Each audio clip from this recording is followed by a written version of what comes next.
ദൈവനാമം വാഴ്ത്തപ്പെടുമാറാകട്ടെ. ദൈവത്തിൻ്റെ കൃപയാൽ കൊരിന്ത്യർ ലേഖനത്തിൻ്റെ 7-ാമത്തെ സെക്ഷനിൽ പ്രവേശിപ്പാനായിട്ട് ദൈവം നമ്മെ സഹായിച്ചോർത്ത് ഞാൻ ദൈവത്തെ സ്തുതിക്കുന്നു, സ്തോത്രം ചെയ്യുന്നു. നിങ്ങൾക്കെല്ലാവർക്കും കർത്താവായ യേശുവിന്റെ നാമത്തിൽ സ്നേഹവന്ദനങ്ങളെ അറിയിക്കുകയാണ്. ഞാൻ കഴിഞ്ഞ ദിവസങ്ങളിലെ 3-ാം അധ്യായത്തിൻ്റെ ഒടുവിലത്തെ വചനം വരെയുള്ള ഭാഗങ്ങൾ ധ്യാനിപ്പാനിടയായിത്തീർന്നു. നാം ഇന്ന് 4-ാം അധ്യായത്തിൻ്റെ 1-ാമത്തെ വാക്യം മുതൽ നമ്മുടെ ധ്യാന ചിന്ത തുടരുകയാണ്. ഞങ്ങളെ ക്രിസ്തുവിൻ്റെ ശുശ്രൂഷക്കാരും ദൈവമർമ്മങ്ങളുടെ വിഗ്രഹവിചാരകന്മാരും എന്നിങ്ങനെ ഓരോരുത്തരും എണ്ണിക്കൊള്ളട്ടെ. അപ്പോൾ പൗലോസ് ഇതിൻ്റെ ശുശ്രൂഷയെക്കുറിച്ച് പറഞ്ഞത്, ഞങ്ങൾ ആരാണ്? ഞങ്ങൾ ക്രിസ്തുവിൻ്റെ ശുശ്രൂഷക്കാരാണ്. ചില സഭകളൊക്കെ ചില സൗരന്മാരൊക്കെ പ്രാർത്ഥിക്കുന്നുണ്ട്, ഞങ്ങളുടെ ദാസനെ കർത്താവ് അനുഗ്രഹിക്കണേ. ഞങ്ങളുടെ ദാസനെ അനുഗ്രഹിക്കാൻ പറയുമ്പോഴോ യഥാർത്ഥത്തിൽ ഇവർ ആരുടെ ദാസനല്ല. ഓരോ ശുശ്രൂഷകന്മാരും ക്രിസ്തുവിൻ്റെ ദാസന്മാരാണെന്നുള്ള ബോധ്യം നമുക്കുണ്ടാകണം. ക്രിസ്തുവിൻ്റെ ശുശ്രൂഷക്കാരാണ്, ക്രിസ്തുവിനെ സേവിക്കുന്നവരാണ്. അത് കുറഞ്ഞ പക്ഷം നമുക്കെങ്കിലും, അഥവാ കർത്താവിനെ ശുശ്രൂഷ ചെയ്യുന്ന വ്യക്തികൾക്കെങ്കിലും ഒരു ബോധ്യമാണ്, ഞാൻ ക്രിസ്തുവിൻ്റെ ശുശ്രൂഷക്കാരനാണ്. ഞാനൊരു പ്രസ്ഥാനത്തിൻ്റെയോ ഏതെങ്കിലും ഒരു ലീഡറുടെയോ ഒരു സഭയുടെയോ മത ശുശ്രൂഷക്കാരനാണ്. പിന്നെ ആരാണ്? ഞാൻ ക്രിസ്തുവിൻ്റെ ശുശ്രൂഷക്കാരനാണെന്നുള്ളതായ ഒരു ബോധ്യം നമുക്കുണ്ടാകണം. നാം പലപ്പോഴും നമ്മുടെ പദവി മനസ്സിലാക്കുന്നില്ല എന്നുള്ളതാണ്. ഈ ആനയെക്കുറിച്ച് പഠിക്കുമ്പോൾ ആനയുടെ വലിപ്പം അറിയില്ല എന്ന് സാധാരണ ആളുകൾ പറയാറുണ്ട്. എന്ന് പറഞ്ഞ പോലെ ക്രിസ്തുവിൻ്റെ ശുശ്രൂഷക്കാരായ നമ്മെ സംബന്ധിച്ച് നമുക്ക് പലപ്പോഴും നമ്മുടെ പദവി മനസ്സിലാക്കാറില്ല. അതുകൊണ്ട് നമ്മൾ ഈ പദം പറച്ചിലെല്ലാം വന്നു. പദം പറച്ചിലിനപ്പുറമായിട്ട് നമ്മുടെ പദവികളെ മനസ്സിലാക്കി അതുകൊണ്ട് മുന്നോട്ട് പോകാൻ കർത്താവ് നമ്മെ സഹായിക്കണം. എന്നാൽ അടുത്തത്, നാം ശുശ്രൂഷന്മാരുമാണെന്ന് മാത്രമല്ല, ദൈവമർമ്മങ്ങളുടെ ഗ്രഹവിചാരകന്മാരാണ്. മർമ്മം എന്താണ്? മർമ്മങ്ങളുടെ രഹസ്യം അല്ലേ? അപ്പൊ ദൈവിക രഹസ്യങ്ങളുടെ ഗ്രഹവിചാരകന്മാർ എന്ന് പറയുന്നത് നമ്മുടെ ആ മഹത്വം മനസ്സിലായോ? എല്ലാവർക്കും രഹസ്യം സൂക്ഷിക്കാൻ കഴിയില്ലെന്ന് നമുക്കറിയാം. വ്യക്തിക്ക് രഹസ്യങ്ങൾ സൂക്ഷിക്കാൻ കഴിയുമെന്നുള്ളതുകൊണ്ട് ചിലരോട് ചില രഹസ്യങ്ങൾ പറയാറുണ്ട്. അപ്പോൾ ഇവിടെ ഒരു ശുശ്രൂഷയോട് പറയാം, ദൈവിക മർമ്മങ്ങളുടെ ഗ്രഹവിചാരം എന്ന് പറഞ്ഞാൽ എന്താണ്? ദൈവത്തിൻ്റെ സകല രഹസ്യങ്ങളെയും സൂക്ഷിക്കുന്നവനാണെന്നുള്ളതല്ലേ. ഇത് ശ്രേഷ്ഠമായ പദവിയല്ലേ? ദൈവത്തിൻ്റെ, ചിലരെ കുറിച്ച് പറയും മനസാക്ഷി സൂക്ഷിപ്പുകാരൻ എന്ന് പറയാറില്ലേ അല്ലേ? ഇവിടെ പറയാം, ഇവൻ ദൈവത്തിൻ്റെ ദൈവിക മർമ്മങ്ങളുടെ ഗ്രഹവിചാരകനാണ്. പ്രിയപ്പെട്ടവരെ, നമ്മൾ അത്രമാത്രം വിശ്വസിക്കുന്നുള്ളതാണ് അല്ലേ? ഒരു രഹസ്യം ഒരാളോട് പറഞ്ഞെങ്കിൽ അയാളെ നമുക്കൊരു വിശ്വാസം വേണം. അതിനെ എന്നോട് പോയി പറഞ്ഞ് നാട്ടിൽ പോയി പാട്ടാക്കുന്നുണ്ടെങ്കിൽ അവനോട് ആരും രഹസ്യം പറയാറൊന്നുമില്ല. നമ്മുടെ ഉള്ള ഒരാളോട് ഉള്ളു തുറക്കണമെങ്കിൽ, സങ്കടമായാലും സന്തോഷമായാലും ഉള്ളു തുറക്കണമെങ്കിൽ നമുക്ക് ആ വ്യക്തിയുടെ ഒരു വിശ്വാസം വേണം അല്ലേ? വിശ്വാസമില്ലാതെ ആരോട് നമ്മൾ ഉള്ളു തുറക്കാറില്ല. ചിന്തിച്ച് നമ്മളോട് തന്നെ ആരെങ്കിലും ഉള്ളു തുറക്കുന്നുണ്ടെങ്കിൽ, അവർ സങ്കടങ്ങൾ പറയുന്നുണ്ടെങ്കിൽ, സന്തോഷം പറയുന്നുണ്ടെങ്കിൽ അവർക്ക് നമ്മളിൽ വിശ്വാസമുള്ളതിൻ്റെ പേരില്ല. വിശ്വാസമില്ലാത്തവർക്ക് ചെയ്യില്ല. അപ്പോൾ ദൈവം നമ്മെ അത്രമാത്രം വിശ്വസിച്ച് ദൈവിക മർമ്മങ്ങളുടെ ഗ്രഹവിചാരകന്മാരായി വെച്ചിരിക്കുന്ന സ്തോത്രം ചെയ്യുക. നമ്മുടെ പദവികൾ, നമ്മുടെ ഉത്തരവാദിത്തങ്ങൾ, നമ്മുടെ പക്കൽ പരമേൽപ്പിക്കയുടെ ശുശ്രൂഷ എന്നുള്ളത് ശ്രേഷ്ഠത മനസ്സിലാക്കി, മാന്യത മനസ്സിലാക്കി അവണ്ണം മുന്നേറും കർത്താവ് നമ്മെ സഹായിക്കുമാറാകട്ടെ. അടുത്തത്,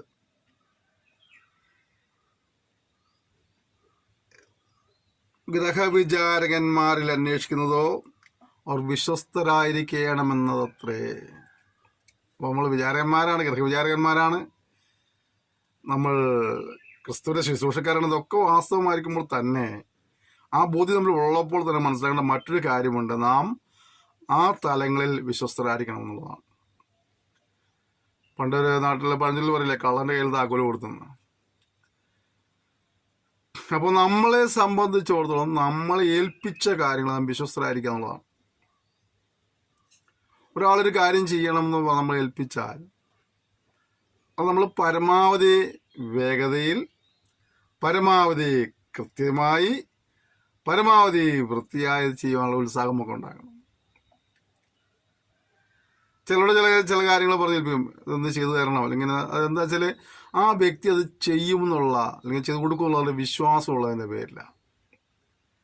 ചിലർ തിരിഞ്ഞു നോക്കൂടില്ല. കാരണം വെച്ചാൽ ഇവനെ എന്ത് പറഞ്ഞിട്ടും കാര്യമില്ല, അവനത് ചെയ്യില്ലെന്ന് അവനറിയാം. അതേസമയം ചിലരോട് പറയും, അതൊന്ന് എനിക്ക് എഴുതി തരണം, അല്ലെങ്കിൽ അതെനിക്ക് പറഞ്ഞു തരണം, അല്ലെങ്കിൽ അതൊന്ന് ചെയ്തു തരണം, അല്ലെങ്കിൽ അവിടെ എൻ്റെ കൂടെ വരണം എന്നൊക്കെ പറയാൻ വെച്ചാൽ ഈ വ്യക്തിയോട് ഈ കാര്യം പറഞ്ഞാൽ വിശ്വസ്തമായ കാര്യങ്ങൾ കൈകാര്യം ചെയ്യുമെന്നുള്ള ഒരു ബോധ്യം അവർക്കുള്ളതിൻ്റെ പേരില്ല. എല്ലാവരെയും വിശ്വസിച്ച് എല്ലാ കാര്യം ഏൽപ്പിക്കാൻ പറ്റില്ല. അപ്പോൾ ദൈവത്തിൻ്റെ മർമ്മങ്ങളുടെ ഗ്രഹവിചാരകന്മാരായ നാം ഓരോരുത്തരും ദൈവത്തിൻ്റെ സന്നിധിയിലെ വിശ്വസ്തരായിരിക്കണം. ശാന്തമായി ചിന്തിക്കണം. നമ്മളൊരു കാര്യം ഏൽപ്പിച്ച് നമ്മൾ അതിന് എത്രമാത്രം ഉത്സാഹമുണ്ട്, എത്രമാത്രം സമർപ്പണം, അതിൻ്റെ പൂർത്തീകരണത്തിൽ കൊണ്ടുവരാൻ നമുക്ക് എത്രമാത്രം സമർപ്പണമുണ്ട് നമുക്ക് കാര്യത്തിൽ. അപ്പോൾ ആരാധനയ്ക്ക് പോണ കാര്യമാണെങ്കിലും, കുടുംബയോഗത്തിന് പോണ കാര്യമാണെങ്കിലും, പ്രാർത്ഥനയ്ക്ക് പോണ കാര്യമാണെങ്കിലും അതിനൊക്കെ ഒരു വിശ്വസ്ത പാലിക്കാൻ കഴിയണം. ഒരു സമയത്തിൻ്റെ ഒരു വിശ്വസ്ത പാലിക്കാൻ കഴിയണം. ഒരു കാര്യം ഒരാൾ ചെയ്യാൻ പറഞ്ഞാൽ അത് കൃത്യസമയത്ത് അല്ലെങ്കിൽ സമയത്തിന് മുന്നേ അത് ചെയ്യാനുള്ള ഉത്സാഹം നമുക്ക് ഉണ്ടാകണം. നിങ്ങൾ ആ അല്പങ്ങളിലുള്ള നമ്മുടെ വിശ്വസ്തതയാണ് നമ്മെ അധികങ്ങളിലേക്ക് വിചാരകന്മാരാക്കുന്നത്. മനസ്സിലായല്ലോ? ഒരു ചെറിയ കാര്യം ഒരാൾ നമ്മൾ പറഞ്ഞിട്ട് നമുക്ക് വിശ്വസ്തയോടുകൂടി കൃത്യതയോടുകൂടി ചെയ്യാൻ കഴിയുന്നില്ലെങ്കിൽ അയാൾ നമ്മൾ പിന്നെ വലിയ കാര്യങ്ങളൊന്നും ഏൽപ്പിക്കുകയില്ല. അപ്പോൾ നമ്മുടെ ചെറിയ ചെറിയ കാര്യങ്ങളുള്ള വിശ്വസ്തതയാണ് നമ്മ നാളുകളിലെ വലിയ വലിയ കാര്യങ്ങൾ ഏൽപ്പിക്കേണ്ടത്. അല്പത്തിൽ വിശ്വസ്തനായ എന്ത് ചെയ്യാൻ കഴിയുന്നത് അധികത്തിന് വിചാരകനാക്കുന്നുള്ളത്. അപ്പോൾ നമ്മുടെ സമയത്തിൽ നമ്മൾ വിശ്വസ്തത പാലിക്കണം. നമുക്ക് ലഭിച്ച നന്മകളിൽ നാം വിശ്വസ്തത പാലിക്കണം. നാം കർത്താവിന് കൊടുക്കുന്നതിൽ നമ്മൾ വിശ്വസ്തത പാലിക്കണം. നമ്മെ ഏൽപ്പിച്ച ശുശ്രൂഷയിൽ നാം വിശ്വസ്തത പാലിക്കണം. ഒരു കാര്യം ചെയ്യാമെന്ന് ഏറ്റ് കഴിഞ്ഞാൽ ഞാൻ എന്ത് വില കൊടുക്കേണ്ടി വന്നാലും അത് ചെയ്ത് തീർക്കുക എന്ന് നമ്മുടെ ഉത്തരവാദിത്തമാണ്. ഒരു പക്ഷേ ത്യാഗം സഹിക്കേണ്ടി വന്നേക്കാം, വില കൊടുക്കേണ്ടി വന്നേക്കാം, നഷ്ടങ്ങൾ സഹിക്കേണ്ടി വന്നേക്കാം, കഷ്ടങ്ങൾ സഹിക്കണം. പക്ഷെ നമ്മൾ എന്ത് ചെയ്യണം? അത് നമ്മൾ ചെയ്ത് തീർക്കുക എന്നുള്ളതാണ്. അതാണ് നമ്മുടെ വിശ്വസ്ത എന്നുള്ളത്. അതിൽ നീ വിശ്വസനാകുമ്പോൾ ദൈവം തന്നെ അതിനേക്കാൾ വലിയൊരു കാര്യം ഏൽപ്പിക്കേണ്ടതായിത്തീരും. ഉഴപ്പന്മാരെ ദൈവത്തിന് ആവശ്യമില്ല, വിശ്വസ്തന്മാരെ ദൈവത്തിന് ആവശ്യമുള്ളൂ. സംഗതികാരൻ പറയുന്നില്ലേ 12-ാം സംഗതിയില്, മനുഷ്യോത്തരന്മാരിൽ വിശ്വസ്തന്മാർ കുറഞ്ഞു പോകുന്നു. അത് ആ നൂറ്റാണ്ടിലെ അങ്ങനെ എഴുതി വെച്ചെങ്കിൽ ഇന്നത്തെ ഈ കാലങ്ങളിൽ എത്രമാത്രം വാസ്തവം ചിന്തിച്ചെങ്കിൽ നമ്മൾ വിശ്വസ്തരായിരിക്കുക എന്നുള്ളത് നമ്മുടെ ഉത്തരവാദിത്തമാണ്. നിങ്ങളോ മനുഷ്യൻ കഴിക്കുന്ന വല്ല വിസ്താരത്തിലോ എന്ന് എന്നെ വിധിക്കുന്നത് എനിക്ക് അത്രയും ലഘു കാര്യം. ഞാൻ എന്നെ തന്നെ വിധിക്കുന്നതുമില്ല. എനിക്ക് യാതൊരു കുറ്റത്തെക്കുറിച്ചും ബോധമില്ലെങ്കിലും അതിനാൽ ഞാൻ നീതിമാൻ എന്ന് വരികയില്ല. എന്നെ വിധിക്കുന്നത് കർത്താവാകുന്നു. ഇവിടെ ഒരു സ്വയപരിശോധനയ്ക്കും അതോടൊപ്പം തന്നെ നമ്മളിടുന്ന മാർക്കിനേക്കാൾ കർത്താവ് നമുക്കിടുന്ന മാർക്കിനാണ് പ്രാധാന്യം എന്നത് പോലെ പറയുന്നത്. പിന്നെ എന്നെ തന്നെ പരിശോധിച്ചിട്ട് എനിക്ക് യാതൊരു കുറ്റമില്ലെന്ന് പറഞ്ഞാൽ പോലും ഞാൻ നീതിമാനാകുന്നില്ല. മറിച്ച് കർത്താവ് എന്നെ പരിശോധിക്കുമ്പോൾ കർത്താവ് എന്ന് പറയുന്നതാണ് വിഷയം. പ്രിയപ്പെട്ട ശാന്തം വെച്ച് നമുക്കെക്കുറിച്ച് ഒരുപാട് അഭിപ്രായമുണ്ട് അല്ലേ? നമ്മളൊക്കെ നോക്കുമ്പോഴും നമ്മളെപ്പോലെ വിശുദ്ധന്മാർ വേറെ ആരുമില്ല, നമ്മളെപ്പോലെ വിശ്വസ്തന്മാരാരുമില്ല, നമ്മളെപ്പോലെ മിടുക്കന്മാരാരുമില്ല, മിടുക്കികളാരുമില്ല അല്ലേ? നമ്മളെപ്പോലെ സമർപ്പണമുള്ളവരാരുമില്ല. അതൊക്കെ നമ്മൾ നോക്കുമ്പോൾ നമ്മളിൽ കാണുന്ന കാര്യങ്ങളാണ്. പക്ഷെ നമ്മെ ദൈവം നോക്കുമ്പോൾ നമ്മളെങ്ങനെയാണ് കാണുന്നതാണ് ശാന്തമായി ചിന്തിക്കേണ്ടത്. നാം നമ്മളെ നോക്കിയിട്ട് പറയുന്ന കാര്യങ്ങൾക്ക് അപ്പുറമായിട്ട് ദൈവം നമ്മെ നോക്കുമ്പോൾ പറയുന്ന കാര്യങ്ങൾ എന്നാൽ ശാന്തമായി ചിന്തിച്ചുകൊണ്ട് അപ്രകാരം ഒരു ക്രമീകരണം വരുന്നെങ്കിൽ മാത്രമാണ് ക്രിസ്തീയ ജീവിതം നമുക്ക് അത് വിശ്വസ്ത കൈകാര്യം ചെയ്യാൻ കഴിയുകയുള്ളൂ. നമുക്കെക്കുറിച്ച് ഒരുപാട് നല്ല അഭിപ്രായങ്ങളൊക്കെ ഉണ്ടല്ലേ? നമ്മളാരും നമ്മെക്കുറിച്ച് ഇന്നുവരെ കുറ്റം പറഞ്ഞിട്ടില്ല. ഞാൻ ഇന്ന് വരെ എന്നെക്കുറിച്ച് കുറ്റം പറഞ്ഞിട്ടില്ല. കാരണം ഞാൻ എല്ലാം തികഞ്ഞോണെന്നുള്ള ചിന്തയിലൊക്കെ ഞാൻ സംസാരിക്കുക. പക്ഷെ എന്നെ കാണുന്നത് പറയും അവന് ഒരുപാട് പ്രശ്നമുണ്ടെന്ന് പറയുകയും ചെയ്യും. അപ്പോൾ നമ്മളിടുന്ന മാർക്കിനേക്കാൾ ഉപരിയാണ് ദൈവം നമുക്ക് എങ്ങനെ ഒരു മാർക്കിടും, അല്ലെങ്കിൽ നമ്മൾ എപ്രകാരമാണ് ദിവസം എന്ന് ശാന്തമായി ചിന്തിച്ച് ക്രമീകരണം പ്രാപിച്ചു മുന്നോട്ട് പോകും. കർത്താവ് നമ്മെ സഹായിക്കട്ടെ. കർത്താവിൻ്റെ ഗുണം എന്താണ് പറയുന്നത്? ആകയാൽ കർത്താവ് ഒരുവോളം സമയത്തിന് മുമ്പേ ഒന്നും വിധിക്കരുത്. അവൻ ഇരുട്ടിലെ മറിഞ്ഞിരിക്കുന്ന വെളിച്ചത്താക്കി ഹൃദയങ്ങളുടെ ആലോചനകളെ വെളിപ്പെടുത്തും.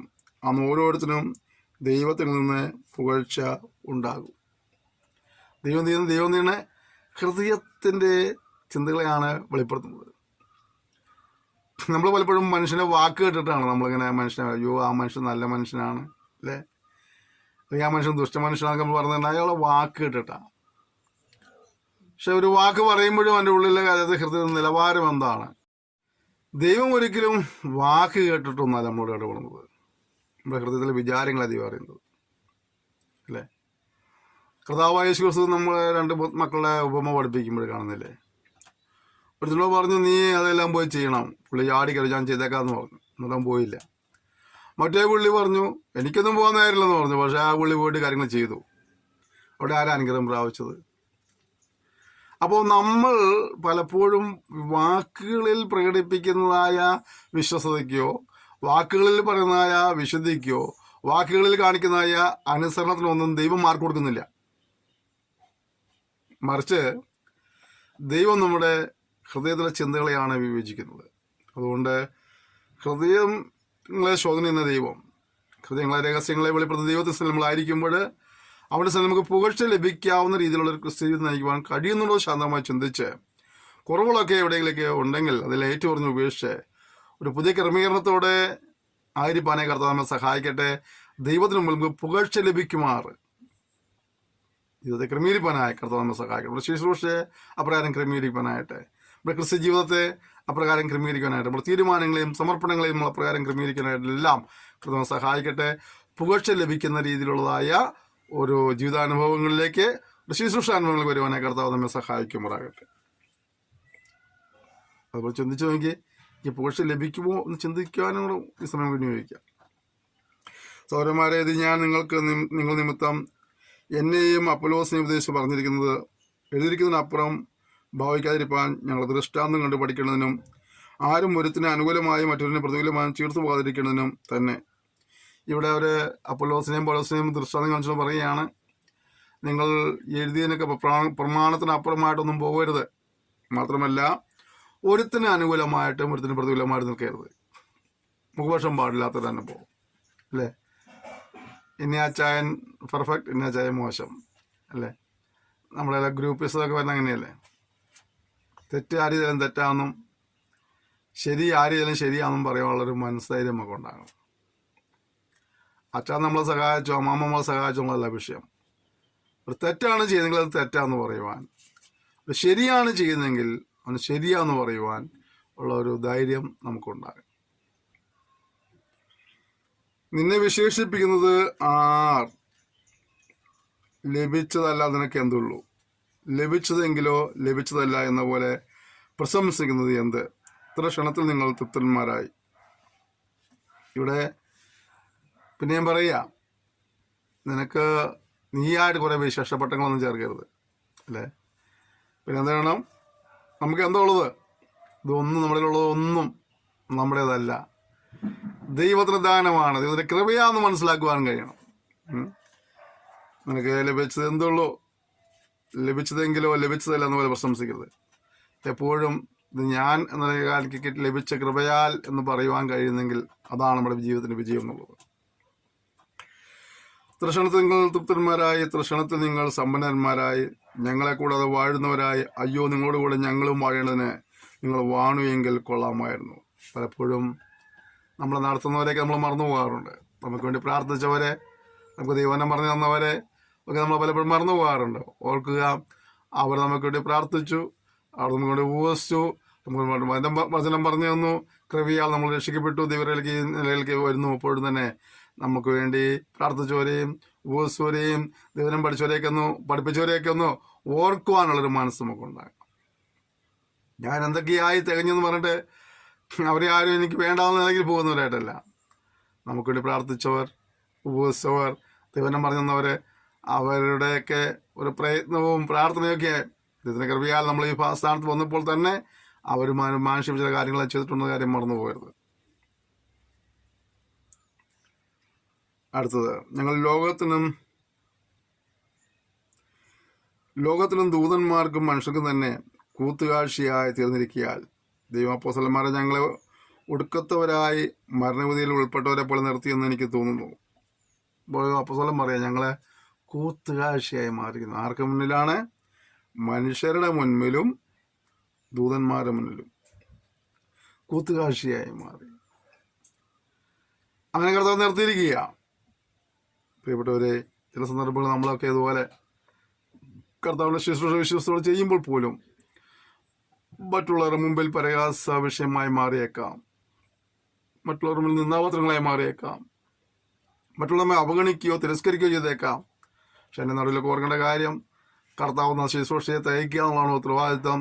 ലോകം തരുന്ന ഏത് മാർക്കിനേക്കാൾ, ലോകം തരുന്ന ഏത് പുകഴ്ചയേക്കാളൊക്കെ നമ്മുടെ യജമാനൻ നമുക്ക് തരുന്നതായ മാർക്കിനായി, പുകഴ്ചയ്ക്കായിട്ട് നമുക്ക് ഓടുവാനായി കർത്താവ് നമ്മെ സഹായിക്കുമാറാകട്ടെ. ഞങ്ങൾ ക്രിസ്തു നിമിത്തം ഭോഷന്മാർ, നിങ്ങൾ ക്രിസ്തുവിൽ വിവേകികൾ. ഞങ്ങൾ ബലഹീനർ, നിങ്ങൾ ബലവാന്മാർ. നിങ്ങൾ മഹത്തുക്കൾ, ഞങ്ങൾ മാനഹീനർ അത്രേ. ക്രിസ്തു നിമിത്തമാണ് ഇതെല്ലാം സഹിക്കുന്നുള്ളതാണ്. ജ്ഞാനിയായ പൗലോസ് പറയുക, ഞങ്ങൾ ക്രിസ്തു നിമിത്തം ഭോഷന്മാരായി തീർന്നിരിക്കുന്നു. മറ്റുള്ളവർക്ക് വിവേകികളായി തീർന്നിരിക്കുകയാണ് ക്രിസ്തുവിൽ. ഞങ്ങൾ ക്രിസ്തു നിമിത്തം ബലഹീനന്മാരായി മാറിയിരിക്കുന്നു, നിങ്ങളൊക്കെ ബലവാന്മാരായി മാറിയിരിക്കുന്നു. നിങ്ങൾ മഹത്തുക്കളായപ്പോൾ ഞങ്ങൾ മാനഹീനരായി മാറി ക്രിസ്തു നിമിത്തം. ചില സന്ദർഭങ്ങൾ അങ്ങനെയൊക്കെ നമ്മളും അവഗണിക്കപ്പെടുന്ന തലങ്ങളിലേക്ക് മാറ്റപ്പെടുന്നു വന്നേക്കാം, നിന്ദിക്കപ്പെട്ട തലങ്ങളിലേക്ക് മാറ്റപ്പെടുന്നു വന്നേക്കാം. മറ്റുള്ളവരുടെ ഉന്നമനത്തിന് വേണ്ടി, മറ്റുള്ളവരുടെ നന്മയ്ക്ക് വേണ്ടി, ഉയർച്ചയ്ക്ക് വേണ്ടി നമ്മൾ പരിശ്രമിക്കുമ്പോൾ, നമ്മൾ പ്രാർത്ഥിക്കുമ്പോൾ, ഉപവസിക്കുമ്പോൾ, ദൈവം പഠിപ്പിക്കുമ്പോഴൊക്കെ ചിലപ്പോൾ നമുക്ക് ആ നിലകളുടെ മാനത ലഭിച്ചില്ല എന്ന് വന്നേക്കാം. പക്ഷെ വിശ്വസിക്കുക, ഞാൻ സഹിക്കുന്നത് ക്രിസ്തു നിമിത്തമാണ്. ചിലരെ സമ്പന്നരാക്കുവാൻ, ചിലരെ ബലവാന്മാരാക്കുവാൻ, ചിലരെ മാന്യന്മാരാക്കാൻ, മഹത്തുക്കളാക്കുവാൻ വേണ്ടിയാണ് കർത്താവ് എന്ന ശുശ്രൂഷ ഞാൻ നിവർത്തി എന്നുള്ള വിശ്വാസവും ബോധ്യവും സമർപ്പണവും നമുക്കുണ്ടാകണം. ഈ നാഴിക വരെ ഞങ്ങൾ വിശന്നും ദാഹിച്ചും ഉടുപ്പാൻ ഇല്ലാതെയും കുത്തുകൊണ്ടും സ്ഥിരവാസം കൂടാതെയും ഇരിക്കുന്നു. അയ്യോ, എന്തൊക്കെ അദ്ദേഹം പറയുന്നത്? വിശ്വസ്തയുടെ കർത്താവ് വില ചെയ്ത ദേവദാസൻ പറഞ്ഞത് എന്തൊക്കെയാണ്? ഞങ്ങൾ ഈ സമയം വരെ എന്തൊക്കെ വിശന്നിരിക്കുന്നു, ദാഹിച്ചിരിക്കുന്നു, ഉടുപ്പാൻ ഇല്ലാതിരിക്കുന്നു, പിന്നെ സ്ഥിരവാസവുമില്ല, കുത്തുകൊണ്ടിരിക്കുന്നു. പല നിലകളിലുള്ള ഉപദ്രവങ്ങൾ, കഷ്ടതകൾ, പീഡകളെ അവർ സഹിച്ചുകൊണ്ടിരിക്കുകയാണ്. അവരുടെ കാലഘട്ടം വെച്ച് നോക്കുമ്പോൾ നമ്മളിന്ന് കർത്താവിൻ്റെ വില അത്രയും ശക്തമായിട്ടൊന്നും ചെയ്യുന്നില്ലല്ലോ വാസ്തവമായിരിക്കുമ്പോൾ തന്നെ അവർക്ക് ലഭിച്ചതിനേക്കാൾ നന്മ നമുക്ക് ലഭിക്കുന്നുള്ളതാണ് വേറൊരു വാസ്തവം. ഈ നാളുകളിൽ ആ സമർപ്പണങ്ങളിലേക്ക്, ആ തീരുമാനങ്ങളിലേക്കൊക്കെ വരുവാൻ കർത്താവ് നമ്മെ സഹായിക്കട്ടെ. എന്തെല്ലാം വന്നാലും കർത്താവിന് പിന്നാലെ സന്തോഷമായി ഞാൻ യാത്ര ചെയ്യാം. പാട്ട് പാടാനൊക്കെ നമുക്ക് എളുപ്പമുള്ള കാര്യം, പക്ഷേ പലപ്പോഴും കർത്താവിനെ നമ്മൾ ഒഴിവാക്കി പോകുന്നവരാണ്. നമുക്ക് മടങ്ങി വരുവാനായി ദൈവാത്മാവെ ഉപദേശിക്കുകയാണ്. അടുത്തത്, സ്വന്തം കയ്യാൽ വേല ചെയ്ത് അധ്വാനിക്കുന്നു. കർത്താവിൻ്റെ വേല ചെയ്യുന്ന ആ ദിവസം പറഞ്ഞ് ഞങ്ങൾ സ്വന്തം കയ്യാലെ വേല ചെയ്ത് അധ്വാനിക്കുന്നു. അതായത് അതിനോട് പറയാൻ, എന്നെ ആരും സമ്പന്നനാക്കി പറയാൻ കഴിയില്ല. കാരണം തന്നെ അദ്ദേഹത്തിൻ്റെ ശുശ്രൂഷയ്ക്ക് ആവശ്യമായ കാര്യങ്ങൾ അദ്ദേഹം അധ്വാനിച്ചുണ്ടാക്കുന്നു. പൂർണ്ണസമയ സുവിശേഷകന്മാരായ ആളുകൾ പലപ്പോഴും എന്തെങ്കിലും ജോലിക്ക് പോകണമെങ്കിൽ അതിനൊക്കെ വലിയ വിമർശനങ്ങളുള്ളൊരു കാലഘട്ടം നമ്മൾ ജീവിക്കുന്നത്. നല്ല ഓർക്കേണ്ട ഒരു കാര്യം, അവർ അധ്വാനിച്ച് കർത്താവിനെ വില ചെയ്യുന്നത് തെറ്റൊന്നുള്ളതായിട്ട് അതിനും പഠിപ്പിക്കുന്നില്ല. ഇനി പൂർണ്ണസമയ വിലക്കാരെന്ന് പറഞ്ഞാൽ എത്ര സമയം വില ചെയ്യുന്നുണ്ട്? വെള്ളിയാഴ്ച കാലത്ത് 10 മണി മുതൽ 1 മണി വരെയും ഞായറാഴ്ച കാലത്ത് 10 to 1 മണി വരെയുള്ള വേലയല്ലേ പൂർണ്ണസമയ വിലക്കാരൻ ചെയ്യുന്നത്. അതിൻ്റെ അപ്പുറത്തേക്ക് വില ചെയ്യുന്ന ദിവസന്മാരുണ്ട്, ഇല്ലെന്ന് ഞാൻ പറയുന്നില്ല. പക്ഷേ അതേസമയം ഒരു 90% ആളുകൾക്ക് പഠിച്ചു നോക്കിയാൽ പൂർണ്ണസമയ വിലക്കാരെന്ന് പറയുന്നവരുടെ ശുശ്രൂഷകൾ എന്താണ്? ഈ പറഞ്ഞ വല്ല കാര്യങ്ങളൊക്കെ തന്നെയുള്ളൂ. അപ്പോൾ അതുകൊണ്ട് അവർ എന്തെങ്കിലും ഒരു ജോലി ചെയ്യുന്നതുകൊണ്ടോ അതിലുള്ള വരുമാനം കൂടെ ജീവിക്കുന്നതുകൊണ്ടോ ശുശ്രൂഷ ചെയ്യുന്നുണ്ടോ എന്നും അത് തെറ്റായിട്ട് എനിക്ക് തോന്നിയിട്ടില്ല. നിങ്ങളുടെ കാഴ്ചപ്പാട് എനിക്കറിയില്ല, ഞാൻ അതിനെ എതിരുമല്ല. ഓക്കെ, ഇവിടെ അദ്ദേഹം പറഞ്ഞത് സ്വന്തം കയ്യാൽ വില ചെയ്ത് അധ്വാനിക്കുന്നു. ശകാരം കേട്ടിട്ട് ആശീർവദിക്കുന്നു. അയ്യോ, അതൊക്കെ എളുപ്പമുള്ള കാര്യം. നമുക്കിത് വായിക്കുമ്പോൾ സിമ്പിളാണ് മക്കളെ. അത്ര എളുപ്പമുള്ള കാര്യമാണോ? ഒരാൾ നമ്മളെ കുത്തിയിരുന്ന് പ്രാകുക, അല്ലെങ്കിൽ ഒരാൾ നമ്മൾ കുത്തിയിരുന്ന് വഴക്ക് പറഞ്ഞുകൊണ്ടേ ഇരിക്കുക.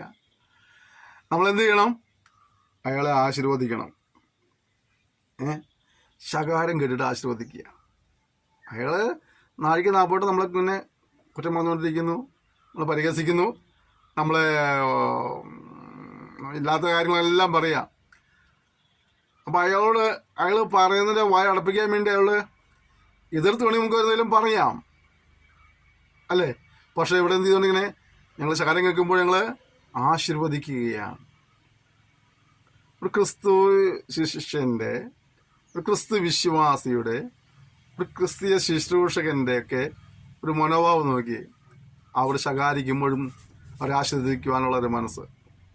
ഇവിടെ ഒരേ കുടുംബങ്ങളിലൊക്കെ അതുപോലെ പലപ്പോൾ സംഭവിക്കുന്നത്, സഭകളിൽ ഇത് സംഭവിക്കാറില്ലേ, ദേശത്ത് സംഭവിക്കാറില്ലേ? ഇവിടെയൊക്കെ നമ്മൾ ഇവിടെ ക്രിസ്തീയ സാക്ഷ്യം നിലനിർത്തുവാൻ വേണ്ടി അവരെ അനുഗ്രഹിച്ച് പ്രാർത്ഥിക്കുവാൻ കർത്താവ് വചനം പറയുന്നില്ല, നിങ്ങൾ അനുഗ്രഹം പ്രാപിക്കുവാൻ വിളിക്കപ്പെട്ടവരായതുകൊണ്ട് നിങ്ങൾ അനുഗ്രഹിക്കണം. ദോഷത്തിന് പകരം ദോഷം ചെയ്യാതെ, ശകാരത്തിന് പകരം ശകാരിക്കാതെ നിങ്ങൾ എന്ത് ചെയ്യണം? നിങ്ങൾ അവരെ അനുഗ്രഹിക്കുന്നവരായിരിക്കണം. നമുക്കിതൊക്കെ ഒന്ന് ജീവിതത്തിൽ പ്രാവർത്തികമാക്കി നോക്കാം. നമുക്ക് 100% നമ്മളെ കൊണ്ട് കയ്യിലും തോന്നിയേക്കാം, എങ്കിലും നമുക്ക് പടിപടിയായുള്ള ഒരു ആത്മീയ വളർച്ചയ്ക്ക് ഏൽപ്പിച്ചു കൊടുക്കാം. ശകാരിക്കുന്നവരെ അനുഗ്രഹിക്കാനായിട്ട്, അല്ലേ? നമ്മൾ വായിച്ചത്, ശകാരം കേട്ടിട്ട് ആസ്വദിക്കുന്നു, ഉപദ്രവം ഏറ്റിട്ട് സഹിക്കുന്നു, ദൂഷണം കേട്ടിട്ട് നല്ല വാക്ക് പറയുന്നു. അയ്യോ, എന്തൊക്കെയാ അവിടെ, അല്ലേ? നമുക്ക് വായിച്ചു വിടുമ്പോൾ നമുക്കത് അതിൻ്റെ ഗൗരവം മനസ്സിലാകണ്ട. അത് കർത്താവിൽ ചെയ്ത ആ മാതൃക നമുക്ക് പിൻപറ്റാൻ കഴിഞ്ഞാൽ, ഒരു ക്രിസ്ത്യ ജീവിതത്തിൽ കാണിച്ചതായ ക്രിസ്തീയ മാതൃക നമുക്ക് കാണിക്കാൻ കഴിഞ്ഞാൽ, ഇതൊക്കെ ആര് കാണിച്ചത് മാതൃക? നമ്മുടെ കർത്താവ് കാണിച്ചത് മാതൃക, അല്ലേ?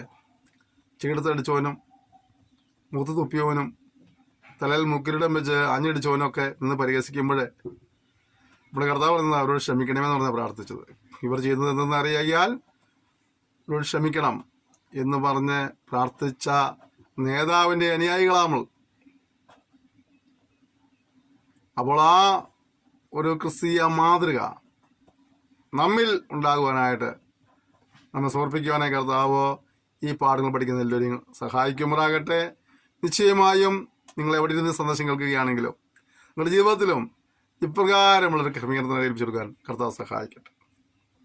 അടുത്തത്, ഞങ്ങൾ ലോകത്തിൻ്റെ ചവറ് പോലെയും ഇന്ന് വരെ സകലത്തിൻ്റെയും അഴുക്കായും തീർത്തിരിക്കുന്നു. വിലയില്ലാത്ത നിലകൾ ഞങ്ങളുടെ മനുഷ്യനെ ഞങ്ങൾ എടുത്ത്, നമുക്കറിയാലോ, ഇന്നും സുവിശേഷ വേലക്കാർക്ക് വലിയ വിലയൊന്നുമില്ല, അല്ലേ? ബന്ധുക്കളും വില മതിക്കില്ല, കുടുംബക്കാരും വില മതിക്കില്ല. എന്തിന് വിശ്വാസികളായ ആളുകൾ പോലും ഒരു സുവിശേഷകനെ അല്ലെങ്കിൽ ഒരു ശുശ്രൂഷകനെ വലിയ വില മതിക്കാറില്ല. ഈ ശുശ്രൂഷയെ അവരാരും വില മതിക്കാതെ ചപ്പും ചവറും പോലെ എണ്ണുക, അഴുക്കായിട്ട് മാറ്റി നിർത്തിക്കുക. അവർക്കുണ്ട് കാര്യമുണ്ട്. നമ്മുടെ കർത്താവ് പറയുന്നു, നീ എനിക്ക് വലിയേറിയവനും മന്നോ, നീ എൻ്റെ ശുശ്രൂഷക്കാരനാണ്, നീ എൻ്റെ മർമ്മങ്ങളുടെ ഗ്രഹവിചാരകനാണ്. പ്രിയപ്പെട്ടവരെ, ലോകം നമ്മെക്കുറിച്ച് എന്ത് പറയുന്നതിനപ്പുറമായിട്ട് ദൈവം നമ്മെക്കുറിച്ച് എന്ത് പറയുന്നത് മനസ്സിലാക്കി, ദൈവമാണ് നമ്മെ വിളിച്ചത്, ദൈവമാണ് നമ്മെ വേർതിരിച്ചത്, ദൈവമാണ് നമ്മുടെ ശുശ്രൂഷ പരമേൽപ്പിച്ചതുള്ള വിശ്വാസം കൂടി ആ ശുശ്രൂഷയിൽ മുന്നോട്ട് പോകാനായിട്ട് കർത്താവ് നമ്മെ ഓരോരുത്തരെയും സഹായിക്കുമാറാകട്ടെ. 14 വാക്യം, നിങ്ങൾ നാണിപ്പാനല്ല എൻ്റെ പ്രിയ മക്കളോട് എന്ന പോലെ ബുദ്ധി പറഞ്ഞുകൊണ്ട് ഇത് എഴുതുന്നു. നിങ്ങൾക്ക് ക്രിസ്തുവിൽ 10,000 ഗുരുക്കന്മാരുണ്ടെങ്കിലും പിതാക്കന്മാർ ഏറെയില്ല. ക്രിസ്തു യേശുവിൽ ഞാനല്ലോ നിങ്ങളെ സുവിശേഷത്താൽ ജനിപ്പിച്ചത്. ഞാൻ എപ്പോഴും പറഞ്ഞ കാര്യമുണ്ട്, നമുക്ക് ഒരുപാട് ഭാഷമാരെ പരിചയമുണ്ടായിരിക്കാം, ഒരുപാട് ആത്മീയ നേതാക്കന്മാരെ പരിചയമുണ്ടായിരിക്കാം, ഒരുപാട് പ്രവാചകന്മാരെ പരിചയമുണ്ട്. പക്ഷേ നിങ്ങളെ സുവിശേഷം നടക്കുമെന്ന് പറഞ്ഞ് രക്ഷയിലേക്ക് കൊണ്ടുവന്നതായ ആ ദേവദാസന്മാരെ നിങ്ങൾ മറന്നു പോകരുത്. കാരണം അവരാണ് രാവും വരയ്ക്ക് നിങ്ങളുടെ കടന്നു വന്ന് നിങ്ങൾ ആദ്യമൊക്കെ നിങ്ങൾ ഉഴപ്പി മാറുമ്പോഴും ചീത്ത പറഞ്ഞു വിട്ടപ്പോഴൊക്കെ മടി കൂടാതെ ലജ്ജയില്ലാതെ നിങ്ങളടുക്ക് പിന്നെയും വന്ന് നിങ്ങളോട് വചനം പറഞ്ഞ് നിങ്ങൾക്ക് വേണ്ടി പ്രാർത്ഥിച്ച് ഉപവസിച്ച് നിങ്ങളുടെ വിഷയങ്ങളിലും സങ്കടങ്ങളിലെല്ലാം നിങ്ങളുടെ സഹതാപം കാണിച്ച് നിങ്ങളുടെ കൂടി നിന്ന് അങ്ങനെയൊക്കെ നിങ്ങൾ വളർത്തിക്കൊണ്ടുവന്നതായ ആ ദൈവദാസന്മാരെ നിങ്ങൾ ഒരിക്കലും മറക്കരുത്. നമുക്ക് ഒരുപാട് പേര് പരിചയപ്പെട്ടാൻ കഴിയും. പിന്നീട് ക്രിസ്ത്യ ജീവിതത്തിൽ ഒരുപാട് പേര് പരിചയപ്പെട്ടാൻ കഴിഞ്ഞേക്കാം. ഒരു 10 കൊല്ലം കഴിയുമ്പോൾ 20 കൊല്ലം കഴിയുമ്പോൾ ഒരുപാട് പേർക്ക് പരിചയപ്പെടാൻ കഴിയും. പക്ഷെ എന്നാലും ഓർക്കേണ്ട കാര്യം, നമ്മളെ ഈ നിലയിലേക്ക് കൊണ്ടുവന്നതായ ഒരു ദിവദാസനുണ്ട്, ഒരു ദിവദാസൻ, ഒരു വ്യക്തിയുണ്ട്. നമുക്ക് വേണ്ടി ഉപയോഗിച്ച, പ്രാർത്ഥിച്ച, നമുക്ക് ദൈവവചനം പറഞ്ഞു തന്ന, നമ്മുടെ സംശയങ്ങൾക്ക് മറുപടി തന്നതായ ഒരു വ്യക്തിയുണ്ട്. അതിനുവേണ്ടി അദ്ദേഹം സമയം കണ്ടെത്തിയിട്ടുണ്ട്. രാവും പകലൊക്കെ വേണ്ടി സമയം കണ്ടെത്തിയ ആൾക്കാരുണ്ട്. എനിക്ക് ചിലരെ അറിയാം. ചിലരൊക്കെ, ചില സൗരന്മാരൊക്കെ വിശ്വാസം കൊണ്ടുവരുന്നതിനായിട്ട് രാവും പകലൊക്കെ അവരുടെ വീട്ടിൽ നിന്ന് അവരെ ഒഴിവ് സമയം നോക്കി അവർ ദൈവവചനം പറഞ്ഞു കൊടുത്ത് അവർക്ക് വേണ്ടി പ്രാർത്ഥിച്ച് അവരെ ധൈര്യപ്പെടുത്തിയേക്കുന്ന, അങ്ങനെ മുന്നോട്ട് വന്ന ഒരുപാട് പേര് എനിക്കറിയാം. പക്ഷെ അതിൽ പലരും കുറച്ച് കാലം കഴിഞ്ഞപ്പോൾ അവർ നമ്മളെ മറന്നുപോയി. ഞാൻ പറഞ്ഞത്, അങ്ങനെ ഒരു നന്ദികേട് നമ്മളുടെ ഭാഗത്ത് നിന്ന് ആർക്കും ഉണ്ടാകരുത്. നമ്മൾ പിതാക്കന്മാരെ, നമുക്ക് വേണ്ടി ഉപയോഗിച്ച, പ്രാർത്ഥിച്ചതായ, നമുക്ക് ദൈവവചനം പറഞ്ഞതായ ആ വ്യക്തികളെ ഓർക്കുകയും പലപ്പോഴും കാണുകയും ചെയ്യുന്ന നല്ല കാര്യമാണ്. അവർക്ക് വേണ്ടി പ്രാർത്ഥിക്കുന്നതിനൊപ്പം തന്നെ. അടുത്തത്, ആകയാൽ എൻ്റെ അനുകാരികളാകുവിനെന്ന് ഞാൻ നിങ്ങളെ പ്രബോധിപ്പിക്കുന്നു. ഒരു ശുശ്രൂഷകൻ തൻ്റെ ജനത്തിന് കൊടുക്കാവുന്ന ഏറ്റവും വലിയ ശക്തമായ ദൂതെന്നാണ് എൻ്റെ അനുകാരികളാകുക. അത് പറയണമെങ്കിൽ നമുക്കൊരു വലിയ ബാധ്യതയുണ്ട്. ചാടിക്കറി അങ്ങനെ പറയാൻ കഴിയുകയില്ല. നമുക്ക് തന്നെ പറയാൻ കഴിയണമെങ്കിൽ നമുക്ക് അതിൻ്റെ പുറകിൽ വലിയ ക്രമീകരണങ്ങൾ ആവശ്യമാണ്, അല്ലേ? നമുക്ക് വലിയ ഒരുക്കങ്ങൾ ആവശ്യമാണ്. അതുകൊണ്ട് അപ്രകാരം പൗലോസ് പറഞ്ഞ പോലെ പറയുവാനുള്ള ധൈര്യം, അവരുടെ ശുശ്രൂഷയിലേക്ക് വരുവാനേ കർത്താവിനെ സഹായിക്കട്ടെ. എൻ്റെ അനുകാരികൾ ആകുവീൻ. വലിയ വെല്ലുവിളിയാണ് ആ ഒരു വചനം. വായിച്ചു വിടുമ്പോൾ വളരെ എളുപ്പമുള്ള ഒരു വചനമാണെങ്കിലും വലിയൊരു വെല്ലുവിളി നമുക്ക് നൽകുകയാണ്. നമുക്ക് തന്നെ പറയാൻ കഴിയുമോ എന്നുള്ളതാണ്. അതിനോട് നമുക്ക് എന്തെല്ലാം സ്റ്റെപ്പുകൾ വെക്കണം, ശാന്തമായി ചിന്തിക്കണം. എൻ്റെ അനുകാരികൾ ആകുവിൻ, എൻ്റെ അനുകാരികളാകുവിൻ. ഒരു വലിയ വിഷയമാണ്. ഇവിടെ നമുക്ക് ആ നിലകളിൽ മുന്നോട്ട് വരുവാൻ കർത്താവ് നമ്മെ ഓരോരുത്തരെയും സഹായിക്കുമാറാകട്ടെ. ഒരു മാതൃകാപൂർണമായ ക്രിസ്ത്യത്തിന് ഉടമകളായി തീരുവാനായിട്ട് ദൈവമേ സഹായിക്കുമാറാകട്ടെ. അടുത്തത്,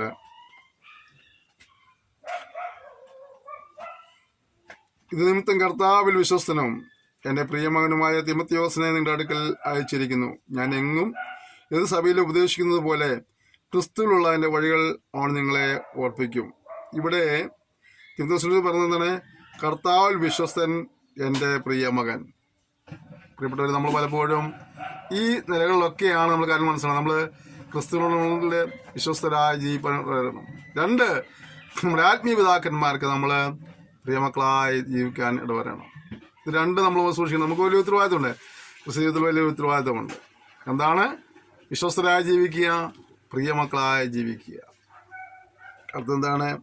ക്രിസ്തുവിലുള്ള എൻ്റെ വഴികൾ അവൻ നിങ്ങളെ ഓർമ്മിപ്പിക്കും.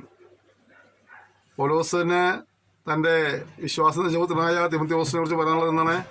ക്രിസ്തുവിൽ എൻ്റെ വഴികളെ നിങ്ങളെ പഠിപ്പിക്കും, നിങ്ങളെ ഓർമ്മിപ്പിക്കും. അപ്പോൾ നമ്മൾ മറ്റുള്ളവരുടെ മുമ്പിൽ ക്രിസ്തീയ മാർഗത്തെക്കുറിച്ച്, ക്രിസ്തീയ ഉപദേശത്തെക്കുറിച്ചൊക്കെ നമ്മൾ ഓർമ്മിപ്പിക്കുവാനായിട്ട് ഉത്സാഹമുള്ളവർ ആയിരിക്കണം എന്നുള്ളതാണ്. എങ്കിലും ഞാൻ നിങ്ങളുടെ അടുക്കൽ വരികയില്ല എന്ന് വെച്ച് ചിലർ ചേർത്തിരിക്കുന്നു. കർത്താവിന് ഇഷ്ടമെങ്കിൽ ഞാൻ വേഗം നിങ്ങളുടെ അടുക്കൽ വന്ന്, ചേർത്തിരിക്കുന്നവരുടെ വാക്കല്ല ശക്തി തന്നെ കണ്ടറിയും.